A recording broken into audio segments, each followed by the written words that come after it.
સમાચાર મળી રહ્યા છે અમરેલીથી ધારીના દુધાળા ચેકપોસ્ટ પર પોલીસે દારૂ પીધેલો ઝડપી પાડ્યો। 31 ડિસેમ્બરની ઉજવણી કરી દીવથી પરત ફરી રહેલા 76 દારૂડિયા ઝડપાયા। કેન્દ્ર શાસિત દીવમાંથી ઉજવણી કરી પરત ફરતા દારૂડિયા પર પોલીસની તવાઈ। ડ્રિંક એન્ડ ડ્રાઈવમાં ધારી પોલીસ તંત્રનો સપાટો। તમામ આરોપીઓને ધારી પોલીસ સ્ટેશને લવાતા પોલીસ મથક ઉભરાયું। બ્યુરો રિપોર્ટ ટીનુભાઈ લલિયા સાથે યોગેશ ઉનડકટ, ન્યૂઝ ટુડે।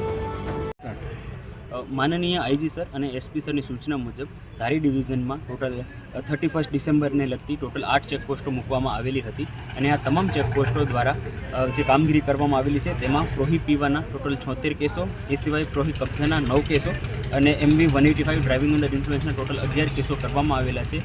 એ સાથે આખા ડિવિઝનમાં સઘન બંદોબસ્ત મૂકવામાં આવેલો છે જેથી કોઈ પણ અનિચ્છનીય ઘટના ન બને।